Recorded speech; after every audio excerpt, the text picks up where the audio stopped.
So good morning, everyone. Good morning. Morning. Good morning. Good morning. Welcome to Herald Inside LI. I'm your host, Sky. I'm here on behalf of Herald Community Newspapers and Richner Live Events to guide us through an impactful community conversation today. The Herald began this Herald Inside LI webinar series with me as the host back in August. And together we've explored different industries and issues pertaining to Long Islanders and the current climate during COVID. These webinars became a great way to connect and engage with the community and share information during the pandemic, a time when we've been starved of in-person networking experiences. So today's panel is focused on Black leaders and building community connections. Although every February is Black History Month, this year's is different. And that's because over the course of the last year, for reasons including our political climate and the lead up to the 2020 presidential election, instances of police brutality across the nation, and the disproportionate health impact of the COVID crisis on minority populations, we have seen repeatedly the disparities when it comes to racial justice and social equity. We have with us today on this panel leaders from different sectors: education, healthcare, economic development, nonprofit, and together we'll have a conversation this morning about their successes and the challenges they are faced with, the past and the future, and what these leaders have found to be beneficial, the areas where they could use more resources and awareness. We'll talk about partnerships, the ways the public can get involved, and how we all together can pave the way for the next generation of leaders. So when conducting these webinars with the Herald, I like to remind everyone that I'm not the expert. The others on the screen are. My strengths are in facilitating conversation and connecting the dots. And my role as host is to help guide us all through this conversation and to take questions from our live audience. So those of you tuning in today as attendees, please use the Q&A function at the bottom of the screen to type in any questions that you may have, and we'll get through them together with the panel. And as always, this webinar is recorded and will live on our website, liherald.com/insideli, for future reference. Additionally, an article will be published recapping today's panel, which will be both printed and distributed online in Herald community newspapers. So while I have everyone on the screen here, let me take a screenshot, which will be used as the image for the article in the newspaper. So smile, everyone. There we go. Thank you. So thank you again to our leaders for joining us this morning. And before I ask them to introduce themselves, I'd first and foremost like to welcome my co-moderator, someone I've worked with in the past, an elected official himself, who currently serves as Senior Vice President and Director of Diversity, Equity, and Inclusion Training at McBride Consulting and Business Development Group. He's the former Suffolk County presiding officer and current Town of Babylon councilman, someone who understands all the angles of the Long Island landscape, the Honorable DuWayne Gregory. Thank you, Sky. It's a pleasure to be here with this distinguished panel and Black History Month to have this very important conversation. And I'm pleased to see some old friends and to meet some new folks as well. And I look forward to being a part of this discussion.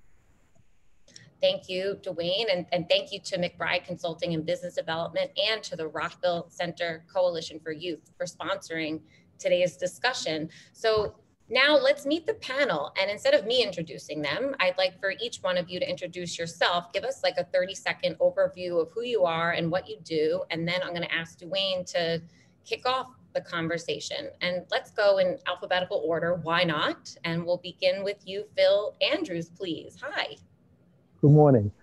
I'm Phil Andrews. I'm past president of 100 Black Men of Long Island, two-term president, was in that organization for about 25 years. And like Obama, I was term limited. And then I got a call to be appointed to the president of the Long Island African American Chamber of Commerce. Phil, I don't mean to interrupt you. We can't hear you that well. Is your microphone, could it be closer? Just want to make sure everyone can hear well.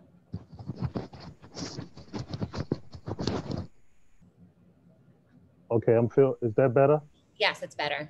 Okay, I'm Phil Andrews, president of the Long Island African American Chamber of Commerce, former past president of the 100 Black Men of Long Island.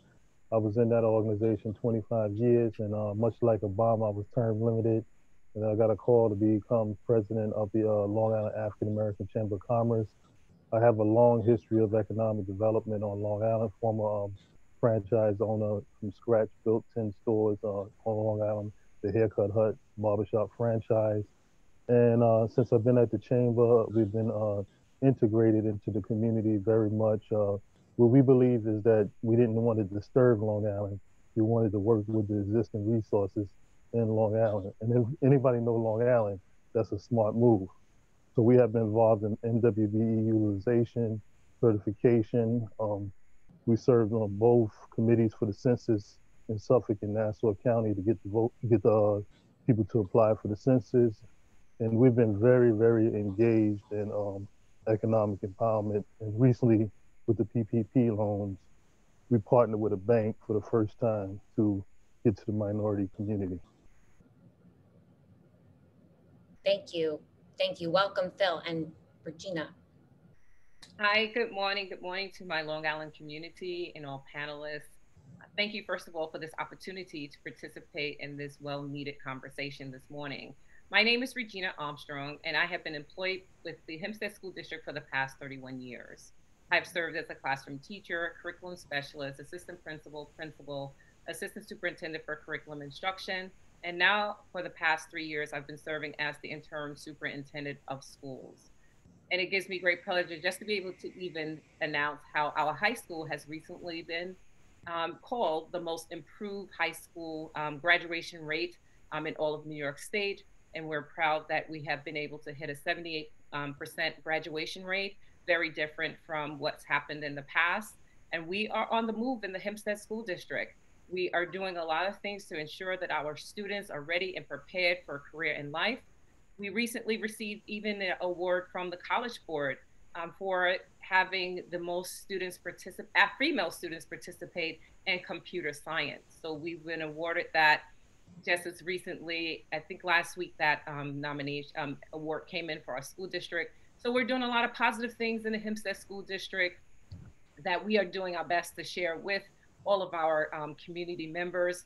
And we just continue to look for the support that's needed both financially as well as just to get our story out and partner with those needed groups that will help let our young people know about the different opportunities that are available to them once they graduate from high school. So I'm excited to be a part of this panel this morning. Thank you, Regina and Fred. Well, good morning, Sky, and for this distinguished panel. It's my pleasure to be on the screen with all of you. And I give a special shout out to my friend Dwayne Gregory for his long service in public service and now making his way in the private sector. I'm excited to see him at this particular point. And you're looking good, and the beard's getting as gray as mine is. It's all right, it's all good. My name is Fred Brewington.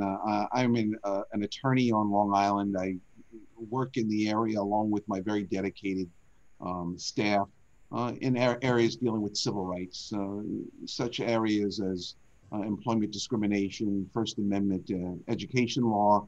We deal with issues that deal with housing, voting rights. Many of you may know the voting rights cases that we've dealt with both in the town of Hempstead and the town of Islip, and basically handling things that are necessary in the community. Most importantly, most recently is police reform. I've been actively involved, and I see Brother Lloyd here on the screen with a number of people that have been engaged both in Nassau and Suffolk County in trying to deal with Executive Order 203 that Governor Cuomo has placed out for us to deal and address police reform holistically. And just last night, we spent 5 hours with the Nassau County Legislature presenting to them the People's Plan. And perhaps we'll talk about that a little bit. But congratulations also to the Hempstead School District for its uplifting and the hard work that continues to be necessary to make the changes that will help all the children. So it's good to see everybody on the screen. Thank you, Fred and Margo.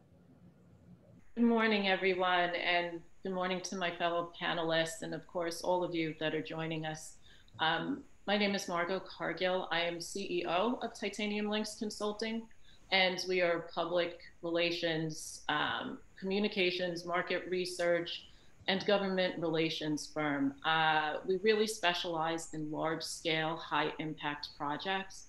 And obviously that could mean anything from infrastructure projects like the Long Island Railroad Third Track Project, or else the Empire State Poverty Reduction Initiative, which took place with the village of Hempstead and United Way, or else the Economic Development Agency's Healthcare Community Entrepreneurship Challenge. Now, a lot of the work that I do is in communications, but what I've really found is compliance is key to a lot of these initiatives that are put forward. So I really bring forth the public, private, and institutional sectors together so that everybody is at the table. I currently am vice president of the Nassau Council of Chambers of Commerce, as well as I sit on the Comptroller's MWBE committee and the business advisory committee for the district attorney. Thank you. And last but not least, my fellow millennial, Danny Lloyd. Yes, thank you. Good morning. And thank you, Long Island Herald and Sky, and also McBride Consulting Group for putting together this very meaningful conversation. And also just thank you for including the millennial generation and demographic on these calls, because that's very vital and important. And so, and it's an honor, and I'm grateful to be sitting here and talking with this distinguished panelists. And thank you all for your leadership, especially in this past year. Thank you, Fred and Dwayne and Regina, everyone that's been doing so much work. I mean, this past year has really just shown so much innovation and just the opportunity for real reform and transparency. So just thank you for including us. So my name is Dan Lloyd, and I'm a native Long Islander, and I'm the founder and president of Minority Millennials. We were founded in 2017, simply, honestly, just as a bridge between policy and culture. We were recognizing that the Black and brown demographic, specifically millennials, were not really engaged authentically with the political process and how things are working on Long Island. And so we just started having grassroots conversations. And since then, we've grown into a 501c nonprofit. And our mission now is honestly just to equip young people of color with the tools necessary to drive innovation and progress in our communities. And we do that by forcing an ecosystem of civic engagement. That's our foundation. We believe that if we can get our young people generally interested and we can make the political process appealing, we can get them then engaged into workforce development and economic development. So by having members do our civic engagement events, we are then able to kind of create a career pathway and pipeline into these new opportunities here on Long Island. Our members benefit from a lot of our public and private partnerships with local government, businesses, and community leaders. I'm excited for this conversation again, and thank you for including us on this. Thank you, and thank you to all the panelists. And now I'm going to kick it over to my co-moderator to begin the conversation. We have a lot to talk about here. Great. Yes. Thank you all. It's great to hear more about your background. And Dan, you and I have had this conversation many times about engaging millennials and making sure that they're a part of the conversation. So we're certainly glad that you're here, and Sky as the two millennials representing millennials today. But in all seriousness, as we all know, millennials have really been leading the charge in social justice and reform, certainly in the past year. You know, I'm a aged out millennial, but what do you see as a millennial? What type of world or community would you like to see within the next 5 years? Yeah, no, I mean, that's a great question. And I think before I even kind of answer that, I want to just put out there that now the millennial and Gen Z demographic is actually the largest and most educated and most diverse generation in the nation. So this is a unique time for just the American population and the globe, honestly, because we are so diverse. And so what we're seeing is that millennials and Gen Z, I like to include Gen Z as well, is like obviously just really understanding what justice is, right? This idea of quality of life and fairness. And so that kind of trickles down to social justice. And then, you know, what are the components of social justice, and how does that outline infrastructure for our societies moving forward? The disconnects that we've seen on Long Island, how the political infrastructure or just the workforce development components and the disconnect in between that, because that's where we're seeing a lack of generational wealth, opportunities to good paying jobs. We just did a survey actually with the Babylon RDA. We didn't release the data yet, but a large portion, over 60% of millennials are highly educated, has master's degrees or above, and they're not getting the quality jobs that they pursue the education for.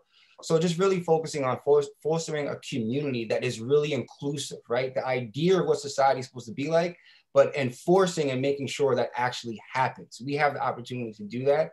And I'll just say this, in the past year, in Suffolk and Nassau, the largest group of new registered voters were millennials and Gen Z from the ages of 18 to 34. So we're now, because of what happened, really getting naturally engaged in the political process. And with doing so, we can help make sure that any legislative bills that come in the next 5 years reflect our views on what society looks like. That could be from healthcare. It could be universal healthcare, right? $15 minimum wage, which is a key component right now in Congress. Also, the concept of reducing or eliminating $50,000 in student loan debt. These are all the things and the social elements that we're battling right now. And so as we have more of a voice at the table for that, we can get some of those things accomplished. Great. Sky? I know, I'd love for anyone else to chime into some of these themes that Dan mentioned and how we can work together as a community to empower the next generation, because what you're saying is it's up to us. We're coming into power, like you're saying. So how can we all collaborate and make things happen? And I'd like to turn it over to anyone else who'd like to chime in here. I'll just jump in. I think that conversation is so critical. As a superintendent in a school district, you know, for the most part, we see how people kind of look at us as a school district when we're failing. They're quick to talk about it and advertise it. But when we are experiencing successes, no one wants to share it, or they begin to criticize the progress that's being made, to say that, oh, that can't be possible. And then our students, they're hearing this information and it making them feel as if they're still some sort of failure, right? That the hard work that they're putting in is not being recognized by the people on the outside and being criticized for making progress. It begins to make them feel as if they're less than, and that's not fair to them. So what we attempt to do, and we're trying to do within our school district, is to make sure we expose them to as many opportunities as possible to let them know how important education is, because it's a game changer for them. I'm happy to see the amount of millennials today who are attempting to become entrepreneurs, right? Because one of the things that happened, we know within the pandemic, there were a lot of workers who were laid off, but the bosses continued to work, right? So if we can get our young people to understand that there's more career opportunities out there other than, you know, becoming, and there's nothing wrong with these terms about the professions I'm throwing out, you know, the store worker or the working in a hospital, but you can own your own business, if you know, and it's good for them to have these examples in front of them, to shadow them so they can understand that, oh, this is another opportunity. Because I think by virtue of the community we live in, they steer our students into certain jobs. And we do know that those are mostly the lower paying jobs. So what happens is that you continue this generational poverty cycle that we're trying to break, because we see the great potential in our young people, and it's about finding people who are willing to invest in them. So I'm happy to hear about some of your conversation this morning, and I think it's time for us all to look at our Black and brown children in a very different way and empower them to know that they can be all that they decide that they can be, and don't let anyone tell you you can't be such and such. So thank you very much for that conversation. I appreciate it. Let me just jump on to Sister Armstrong's point. One of the things that, and obviously other than being a lawyer, I'm also a business owner. I've been touted by the Law Journal to, I guess it was to 2018, to have the 5th largest minority-owned law firm in the state. And as a result of that, it's not unusual for me to get calls from folks that are millennials or Gen X, and ask for the opportunity to talk and get some advice and or come into the office and see what we're doing, to see that we have Malcolm X on the wall, to see in a law firm that we've got Dr. King facing Malcolm X on another wall, and that we have the cover of a little girl walking to school with the boots of marshals taking her into that school, that tell the story, that help to provide the context for each of us as we go forward, because we know that the failure of America, Long Island in itself, has been in not allowing the full story to be told. And that then provides a step up. So one of the things I think that's encouraged, I'm sure that the brother Andrews is going to talk about this, but the importance of being there, not only as a role model, but as a resource for folks that are coming through, so that the wonderful education that is being taken on right now by millennials and Gen X folks is not wasted with regard to them having to get caught in the same mistakes and the same history that has pulled people down before. Because let me tell you, the game plan really hasn't changed. I just wanted to add one more thing about information versus education, because there's education and then there's information. And we as a community really need to understand what those resources are and tap those resources. So Fred is a resource, Regina is a resource, I am a resource, and we're also mentors. One of the big lacks in our community is that we don't have enough mentorship opportunities, so that, just like what Fred said, we can give them that guidance and that direction so that they can avoid those pitfalls. Because whether we like it or not, this is cyclical. And so history repeats itself. And unless we intervene and we as a community step up to the plate and actually provide these opportunities for our own children and our own community, it's never going to change.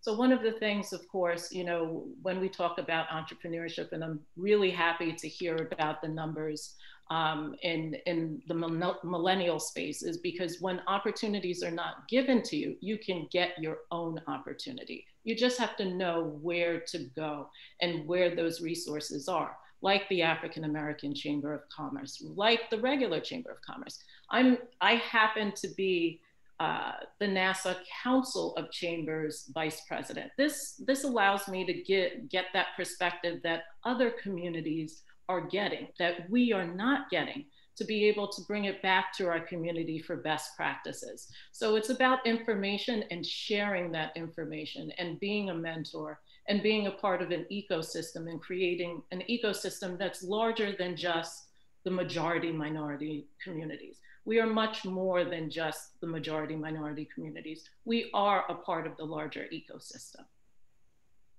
Yeah, Phil, what do you think about that?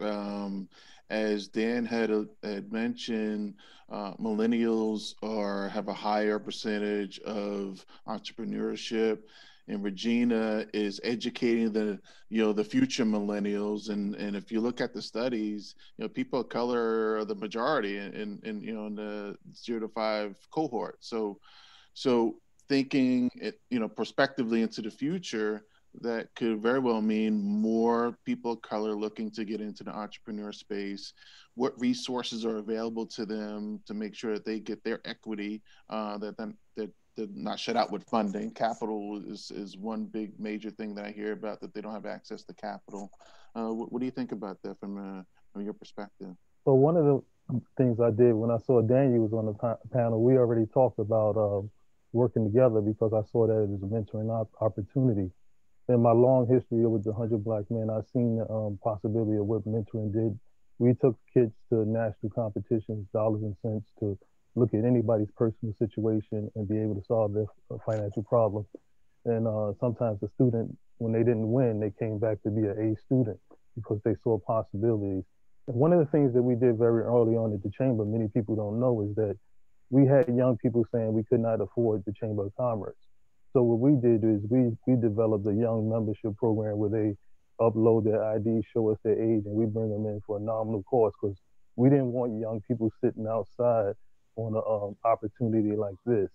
So we have young people come in, and to deepen that, we are also working with them with the Melville Chamber, with other chambers, the Millennial Network. So we're going to help support them in their network and support them and advise them on the ideas that they should do, how they can grow their businesses.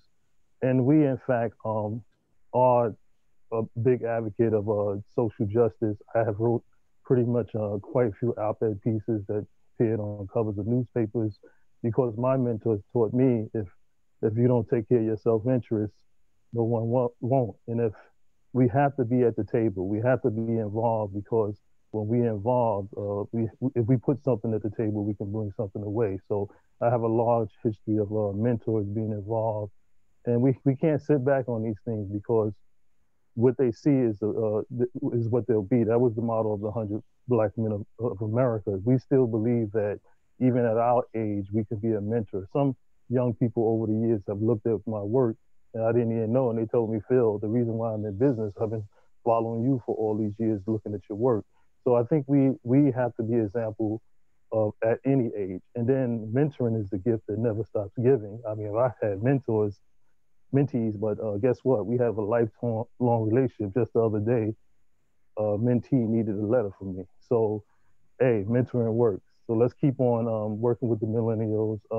And to the education point, we will go into the schools and talk to those young people in Hempstead. I did it for many years in lunchtime in Hempstead, and we talked about Obama with it, how communication, how to deal with difficult situations. So we know that we make a difference when we get engaged in the community. Yeah, it's about the mentorship that you mentioned, Phil, and it's about engaging in general, especially during this time. It's been very difficult for everyone, even from a mental health perspective. While there could be resources out there, it's hard for even someone who's stuck inside by themselves to even get the energy to even reach out or know what resources are available, or to even motivate yourself when you're stuck inside, or even for kids that were having to go to school from home and not see their friends. So it's been challenging, and talking about those types of community resources. I see. Yes, please. Did you want to say? I just wanted to say real quick with, you can't buy wisdom, right? You literally just can't. So I think it is really crucial for mentorship. And there's a lot of nuances on Long Island. I mean, I'm learning that very quickly, and we're seeing that within our membership. And so a lot of young people have ideas. But as Fred mentioned, one of the key components, I think from first, obviously you want to make money, right? So there's a revenue model, but first is, what we're realizing is how to communicate the story of your business, communicating what it is that you're actually trying to do and what's the product, I think is so key. And that's a big component of mentorship, but also just learning what that communication looks like. Traditionally, it's a business plan. So, we've been told to create a 25 to 100-page document, but what we're seeing now is it could just be a one-sheeter or, like a presentation deck that tells you who you are, because business owners, and we're learning this, and Dwayne knows, even with the Babylon IDA. So there's a lot of access to industrial entrepreneurship that a lot of young people of color are not aware of. And so there might be just a communicational disconnect when you're speaking to a CEO of a real estate development or a manufacturing CEO, where they have an idea. And so you have to present who you are, but then also tell the story of your passion, your ambition, and then go into the business model of your product. So I just think it's so crucial to have mentorship, because you can't buy wisdom, but then also to learn how to navigate the nuances and the communication of Long Island and the different industries that are here. That's what we're noticing in the past year too. And those relationships, whether we like it or not, it's still about who you know. And, other people have been taking advantage of that for, for hundreds and hundreds of years, because it's that familiarity, just like what Daniel said. People are comfortable with what they know and who they know. So it's in how you're communicating, what the other party wants to see from you, that you're mirroring their values, their priorities, so that they will then give you that opportunity, that foot in the door. And so it's those little nuances and those subtle techniques that business people or entrepreneurs rather, really need to understand, because that will definitely put you in the next level. And another thing is that the next disruptive innovation is going to come from this community, because this is, whenever it's starting from the bottom, all the disruptive innovations that occur, it's because something kismic happened, something that changed the way that we live and the way that we operate as a country, as humanity, whatever it might be. And COVID had that effect. I mean, just look at this, the way that we're communicating right now. This is a totally different way than we could have ever imagined. And there are platforms now that are doing an incredible job in disseminating the information. So it's no longer just, you know, the Facebooks and the Twitters and the Instagrams of the world. There's the Clubhouse now that, I mean, just last night, Bill Gates was on Clubhouse. And the day before, it was Valerie Rockefeller talking about impact investment. So we as a people need to understand where that information is flowing, and not just confine ourselves to what we like and the content that we understand and what's comfortable for us, but step outside the box and stay curious, because as you stay curious, that's where you'll find your niche. That's where you'll find your next big idea. I want to talk about small business for a second, as a few questions are coming in from the audience. And I just want to reiterate to everyone watching this, please continue to use the Q&A function to type in any questions that you may have for our panel here. And Kessel Bess just asked a question. She said she's the president of Black Legacy Partners. And she asked what advice this panel can give to Black business owners on Long Island to help their business grow. And this is a good question now, considering all the attention that's been paid to businesses during COVID. Well, I'll take a reach at that question. One of the things that we are realizing that a lot of people do not understand what the Chamber of Commerce does. We are essentially a marketing function. We are a resource to businesses. And at the end of the day, we try to listen to businesses to try to help them with their needs. But we cannot help you if you're on the outside of a resource. So we think that the Chamber of Commerce is a function. As we get stronger, more people are looking at us, more agencies come to us. Like right now, to give you an example, Customers Bank, they partner with us. And I think we're having more African Americans apply in the region than ever. And that's because we do advocacy. We listen for opportunities. Just this week, the Long Island Builders Association said we could not find any African American businesses. They sent out a letter to 300 businesses, and only one applied that said it was a minority business. So we are having a conversation with them to see what their needs are, just like we do with government agencies. And even particular businesses like that, we want to develop a model around the skill sets and the mindsets that we have in the Chamber of Commerce to kind of like develop an innovation hub. You know, we have a lot of talent, but our talent alone could look at a business like Legacy and look at their problems. And like, I got a communication background, somebody else got a finance background. So we're looking at futurely putting our own program together where we could sit down and look at our business's need, almost like having an advisory board around growing your company. And many companies in America, before they were big, they had people that had more influence on their boards than they had, and that's how they grew them companies. So we want to use some of those models to help companies grow. And another thing that I would say is to diversify. It's very easy for business owners to think that they can only do one thing. Yes, you can do that one thing, but make sure that your portfolio is diversified. So the types of clients that you go after. So for instance, not just go after government contracts, go after private clients as well as institutional and nonprofit clients. That way you're pandemic proof, you're recession proof, because you have multiple streams of revenues coming from different avenues and different buckets. So one of the biggest advice I can give to business owners is to ensure that you have a broad spectrum of if not offerings, clients. That way you can pull from all those different buckets when, let's say, one of them drop off. Let's say the government stops buying because we have a catastrophe and we have to concentrate on a particular type of buying. Or maybe nonprofits drop off because their their donations go down due to COVID, and people are rechanneling their expenditures. So you need to understand that things are going to happen, and the way that you foolproof your business is making sure that it's diversified in some way. Another component of that, and I think Sister Cargill, it strikes a very important note. It is that you really got to think about opportunities that you can create to get to the place that you want to go. And I'll just use an example, and I'm sure that Dwayne Gregory knows this well.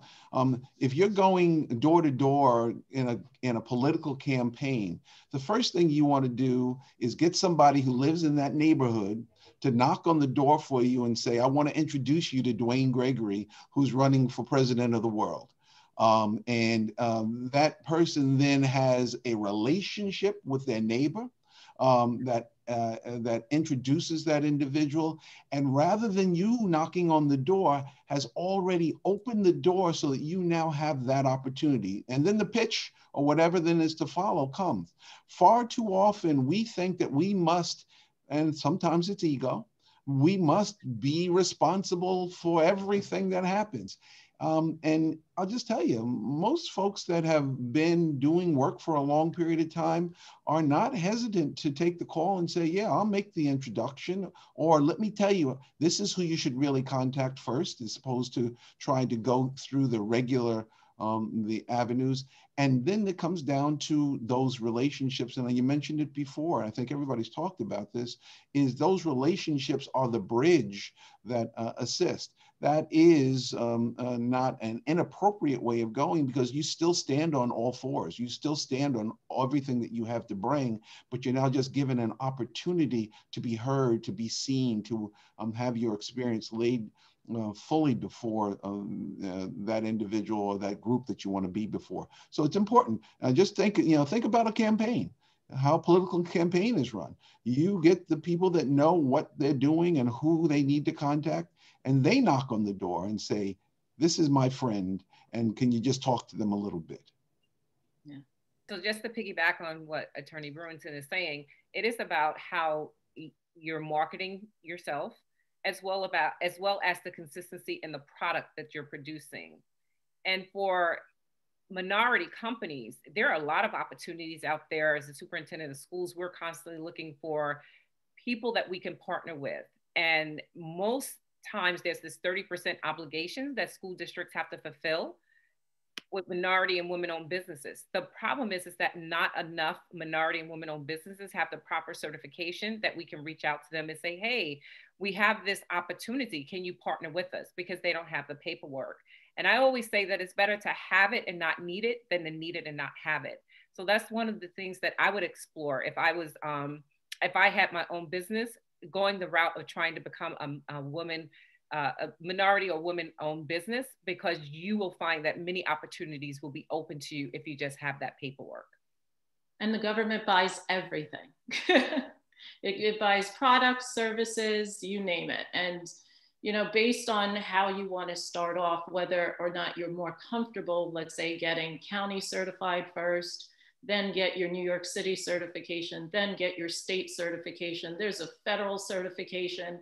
It's really the sky's the limit, and as to how you want to structure it and how comfortable you are in that space. But, as Regina said, better to have it and not need it, because honestly, I thought that, the certification was not for my industry. I thought it was mainly for construction or, product offerings. I had no idea the opportunities that could, start opening up in the government sector with that certification. So I definitely would reiterate that the certification is a great opportunity. I would just like to touch on the two key points. One of the things I think is critical is that we invest in leadership training.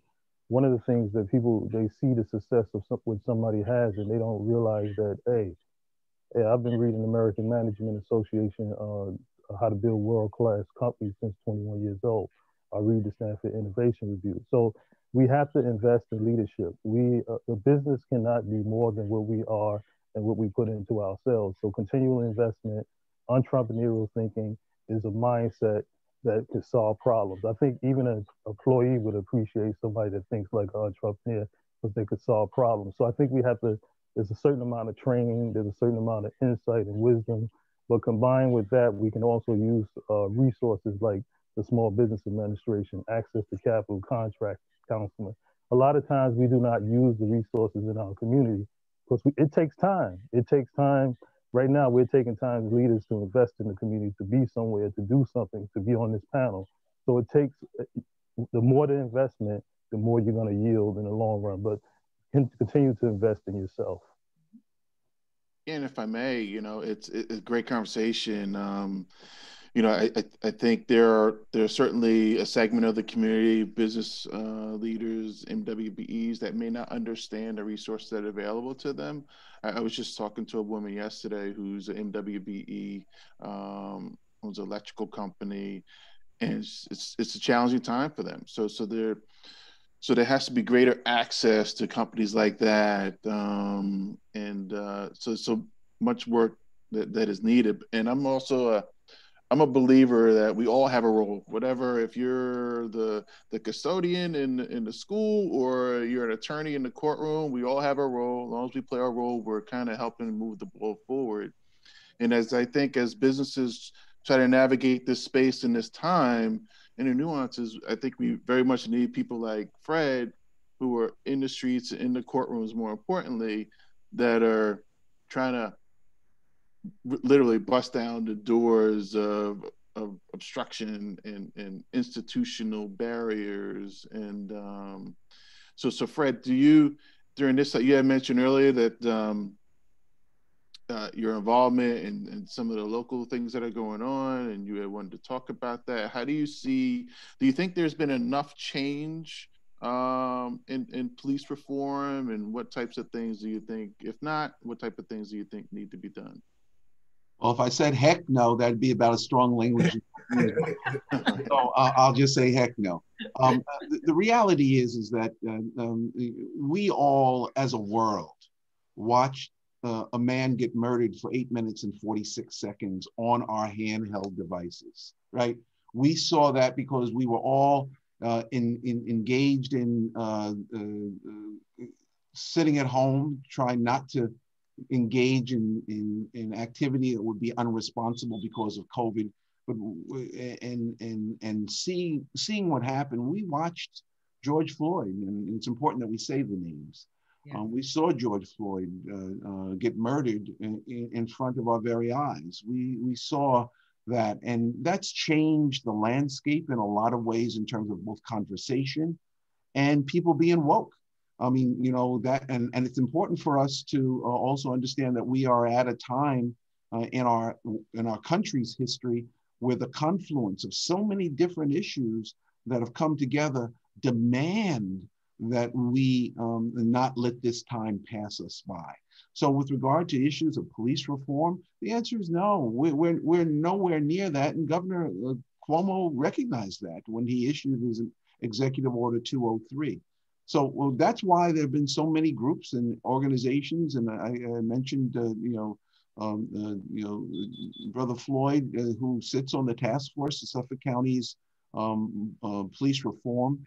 Why people have now started to come together to raise their voices appropriately to say that the systems, the institution, the systemic barriers that have been placed up need to be torn down so that there is a level. And we're not talking about equality, we're talking about equity. We're talking about the opportunity to be on the same footing without any issues that are going to be drastically limiting for those that are just as talented as Titanium Link, just as talented as a Daniel Lloyd, who's got so many ideas with regard to how he can not only advance himself, but also advance the needs of a community that have been so underserved for so long. So the answer to the question, Dwayne, is no, we're nowhere near where we need to be, but we are at a time in history where we can grab a hold of this thing and not let it go. and drive the engine that is going to be the major catalyst for social change and justice, depending on how you view it, in America. And that Long Island needs to be a starting place, because we know that Long Island has some real problems, right? Long Island is one of the, if not the, at one time we claimed it, the most segregated suburban community in the country. We know that Long Island, despite what we say, has police forces that are still practicing policing like they did in the 19th and the early 20th century. We're in the 21st century. The landscape has changed, and the responsibility of seeing that officers are better educated and understanding how they deal with young African-American and brown men and women on the beats where they're serving, because largely they are not reflective of the communities that they serve. So I could go on, but the answer to your question, Dwayne, is this is a key time for us all to join in. I would encourage folks to take a look at the People's Plan, which we have issued. And it is a complete plan for reform. It can be found at lifpa.org, LIAFPA, LIAFPA.org. And at the top, and that's Long Island Advocates for Police Accountability, it says People's Plan. Pull it down, take a look at it, because that's been a plan put together by the grassroots folks when the government did not want to hear. We're showing them how to do it. I think one of the most disturbing things and sadness to it as well is that in 2021, we still have to take time out of our day in education to teach our students about this whole idea that their lives matter. We, our country is called the United States of America, but we know that united peace really should be the divided state of America. And when you live on Long Island, you can clearly see how segregated Long Island is. When you look at the village of Hempstead, and the majority of the people there are Black and brown, and it has even been said that they steer people to the village of Hempstead to make sure that other communities remain the way they are.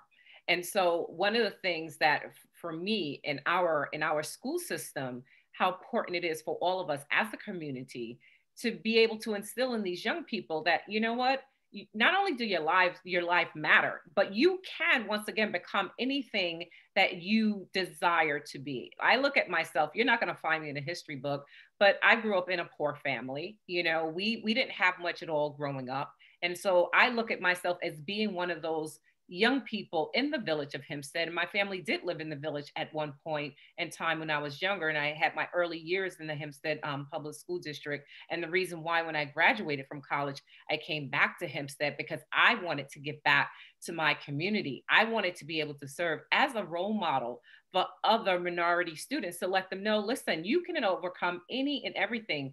Poverty is not your destination. It's just your state currently, but it doesn't have to be your future. And all it takes is your hard work, your perseverance, and not allowing anyone to say to you what you can and cannot do.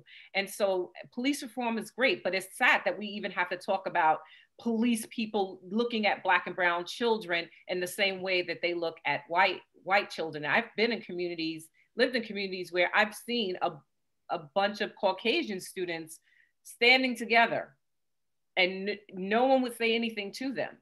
But within the village, other places, you can see the same group of Black children standing together and they're going to be harassed. Why? They're not doing anything different than their white counterparts, but once again, just because of the color of their skin. And so for me, in order for us to overcome these things, we need to continue to stress the importance of education, that their lives matter, join forces together as a community, and to continue to work together because we're all we have, right? To let our young people know they are our future.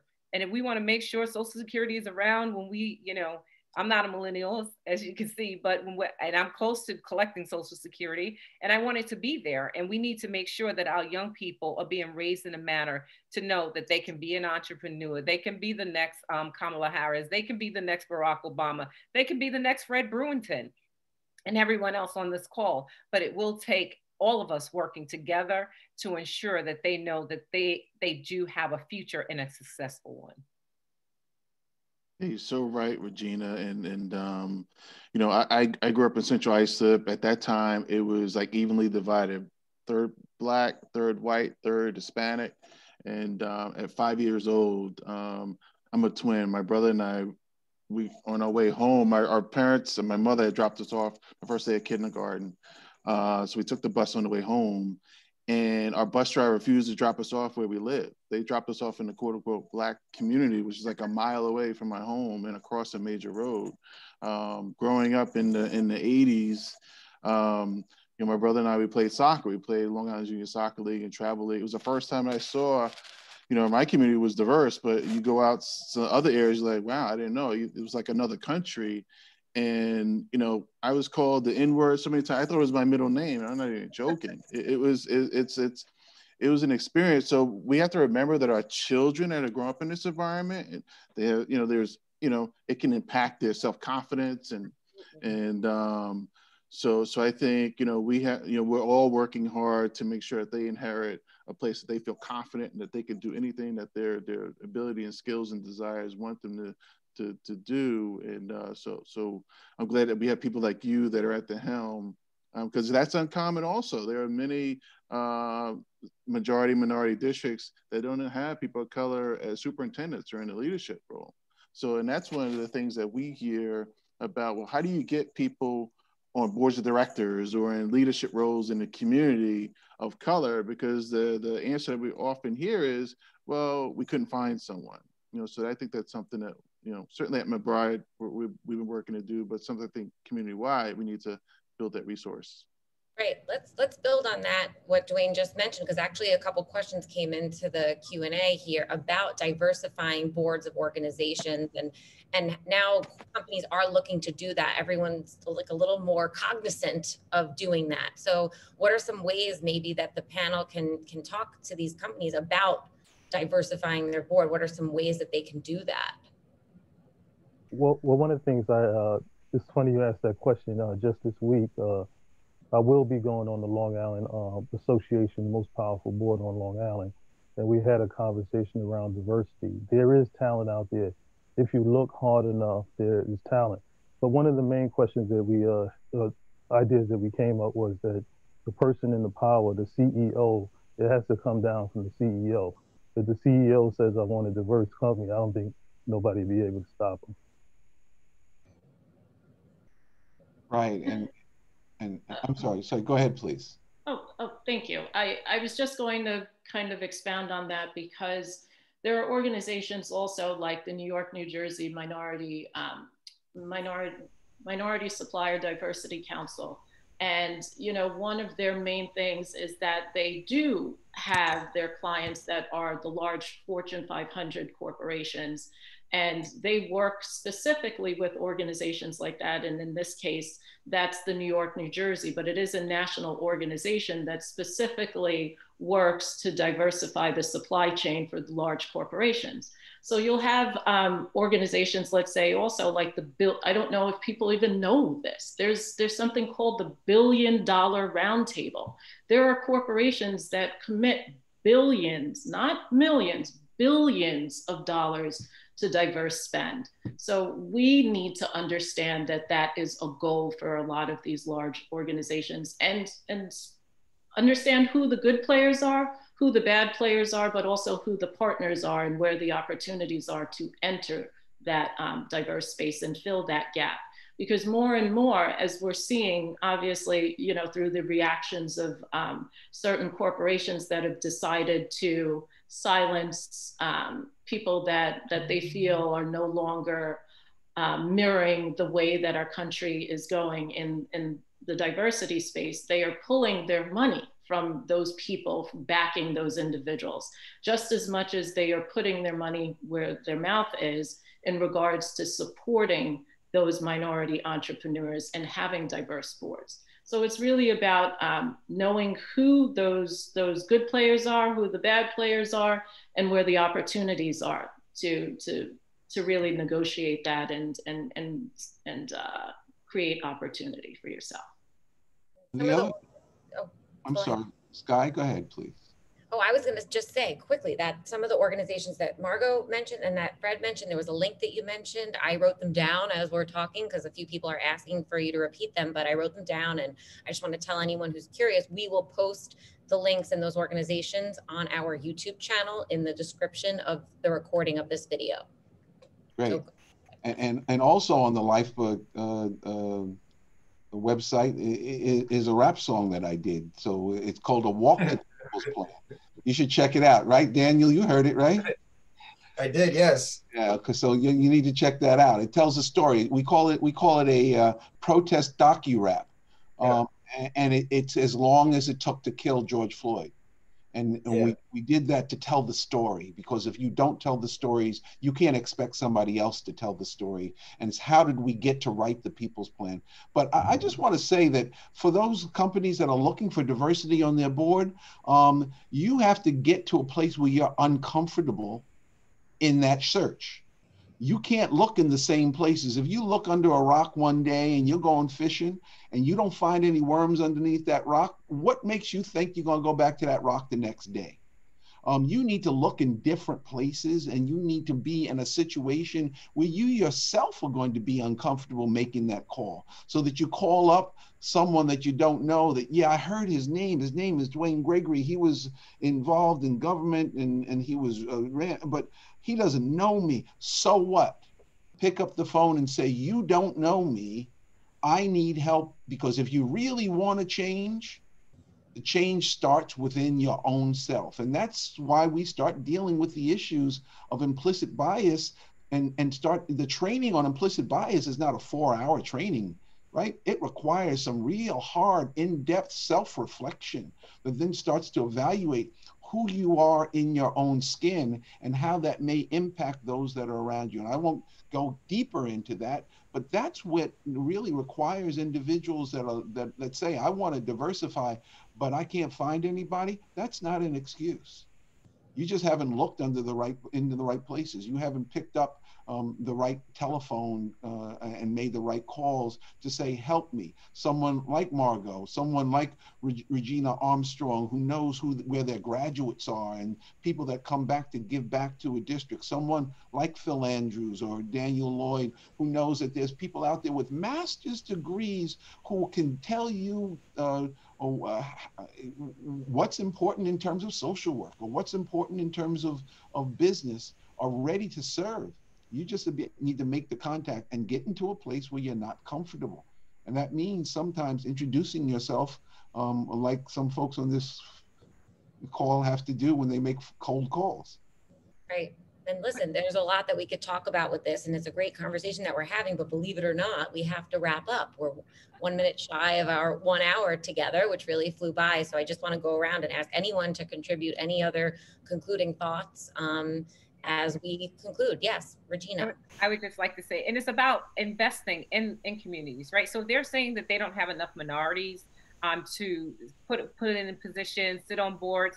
Then it's about investing in those communities. The Village of Hempstead will welcome people investing monies into us. Our school district, we're looking for more money from our state, from Governor Cuomo's office, because right now we're once again facing the possibility of accessing more staff because we don't have enough funds in our school district to present a budget to the community that's balanced, that's going to be able to support both charter and the public schools. We're placed again in minority school districts, all of these unfunded mandates that are very impactful to students being able to be all that they can be. And so it really does start with people willing to invest monies into minority communities like they do other communities so willingly.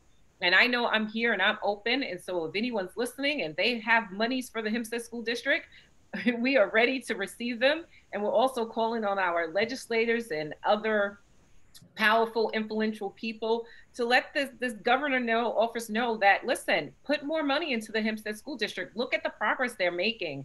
And we'll definitely turn out the product that you're looking for. Anyone else concluding thoughts? I'd just like to say we should show up, because when we show up, we can learn something, we can do something, and we can be something. But showing up is 95% success. Yeah, and I'll just wrap up by saying I think on Long Island and across the world, the minority is becoming the new majority. And I think that even has to go into conversations with, board of trustees on big corporations. It could be governments, is that you need to have insight into this burgeoning demographic that is happening. And it's a lot of technology that's involved too. So just the way that we're communicating, just to get more insight on that. But the rapid growth of the minority population on Long Island is not slowing down. But we're still seeing a big disconnect and underrepresentation on a lot of jobs. We didn't get to talk about housing. And so, and just the equity within those opportunities creates so much. I think Urban League put out this a report about this, $24 billion. And a lot of people trying to figure out how to get that number.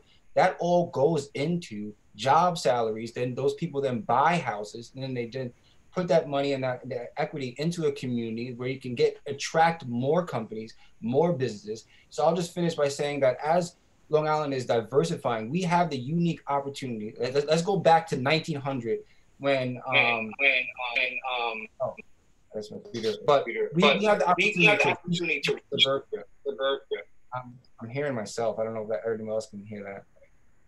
Reshape suburbia and make it reflect what it should look like as far as the community, and then also innovate that across America. I'll just finish with saying that. Yeah, if I may, then you referred to the Urban League report, the State of Black Long Island, I believe. An interesting statistic, and we'll end at this, is a African American with an associate's degree got paid just as much, this study shows, just as much as a Caucasian male with a high school degree on Long Island. Mm-hmm. Right, I know. We didn't even get to touch on a lot of these topics, and maybe Herald, my team over at the Herald, maybe we should do another one of these. There's a lot more to talk about. Yes. Guy, you don't have to wait for Black History Month, because Black history is American history. I know, it's true. It's really true. And lastly, what it all boils down to is we all have the right to life, liberty, and the pursuit of happiness. And that's all that we're asking for, that effort. Yep.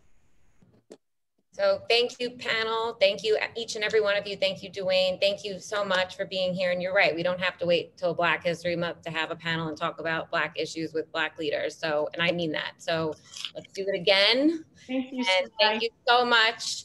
Thank you. Thank you to our sponsors. And I will share my concluding slide now. Thank you for joining us. Thank you on behalf of the Herald, and we'll see you next time. Take care, everyone. Great. Thank you. Blessings. Thank you. Blessings. Take care, everyone. You now.